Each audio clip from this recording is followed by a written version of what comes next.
of the Free American Hour. I'm your host. I'm Clay Douglas. I am the Free American. And my guest today is supposed to be Joshua Daniels today, but it's Labor Day. They're not open. He's not in his office. He may have forgotten, being it's a holiday. We'll try him one more time here.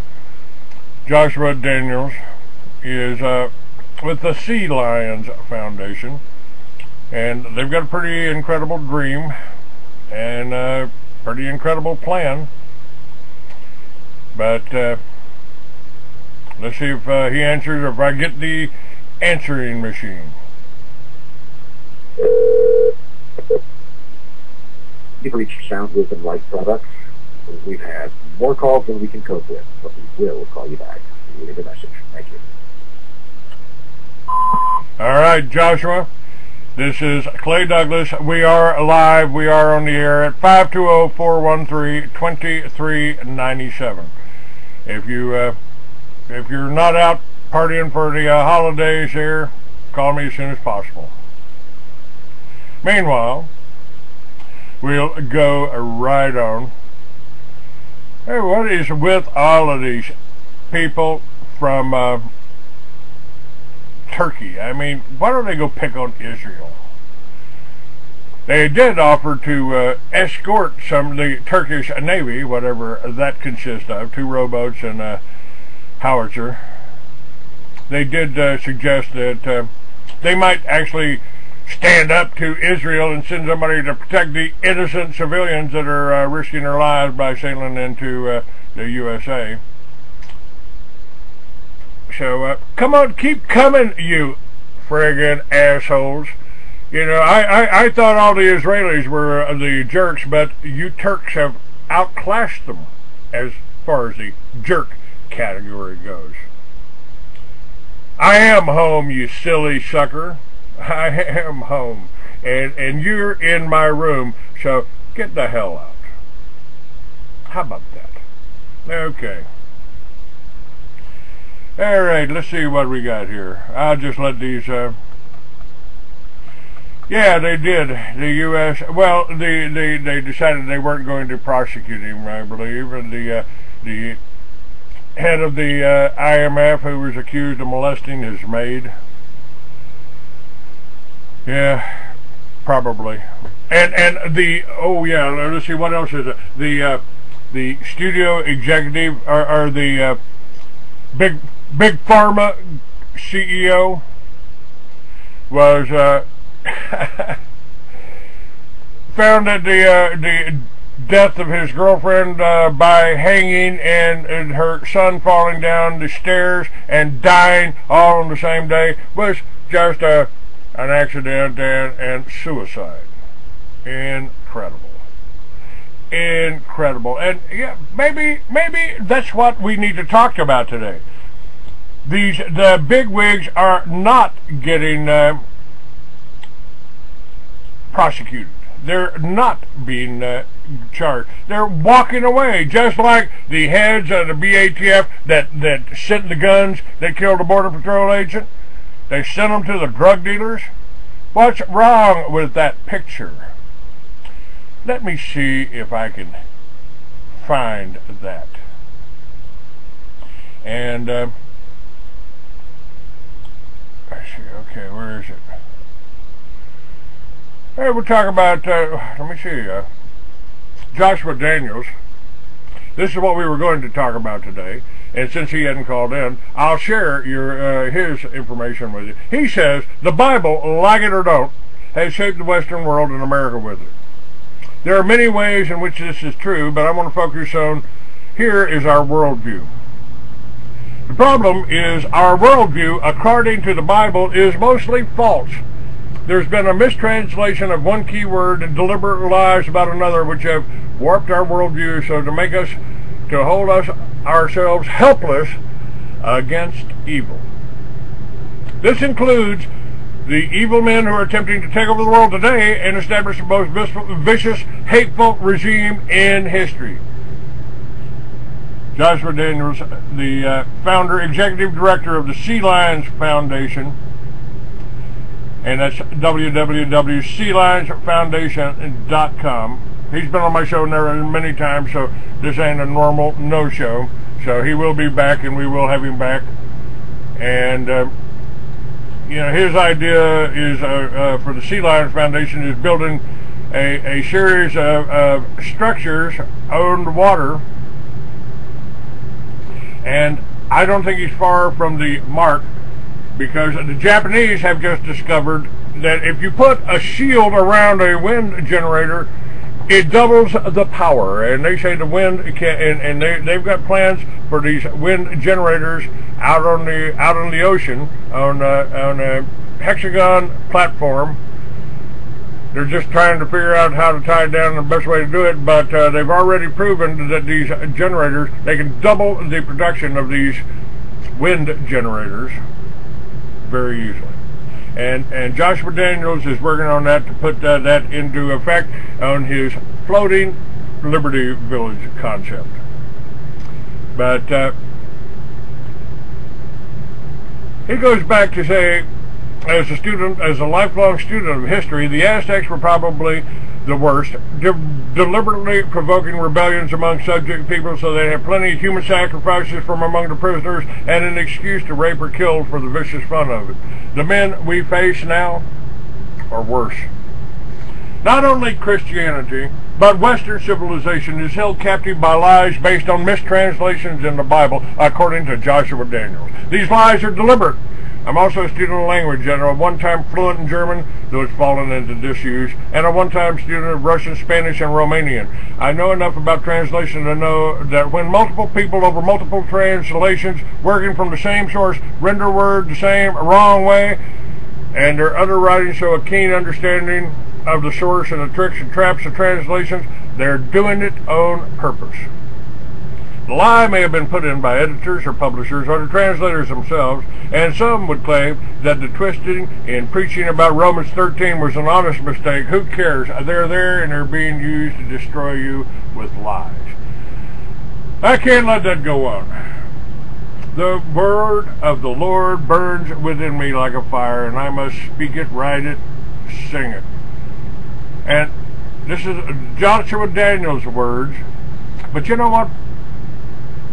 That's the way I feel. I don't believe I would be doing what I'm doing, passing this information, sharing this information on with you, if it wasn't something I was supposed to do.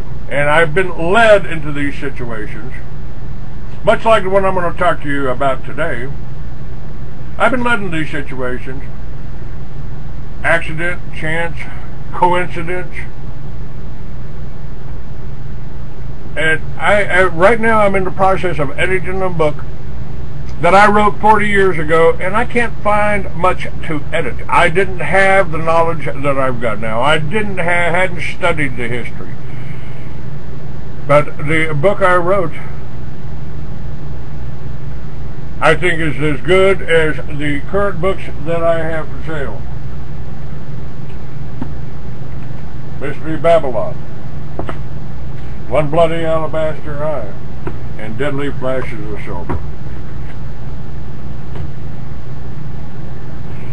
And my next novel and my screenplay that's up on my website about Lucifer kind of illustrates, and the novel I wrote 40 years ago illustrates what Joshua Daniels was trying to tell you here.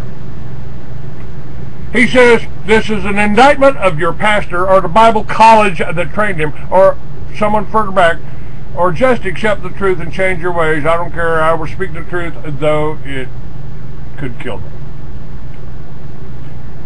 So Joshua says, let's go start at the beginning. Genesis 2:15, and the Lord God took the man and put him into the Garden of Eden to dress it and to keep it. This is a statement about man's purpose, and it implied it is the nature of man. First, we make things grow, and that's true whether it's a business or a garden or a country or a space program. We take what's there and try to make it better, more orderly, more beautiful, more powerful, and healthier. That's not news. It's the Hebrew word shamar,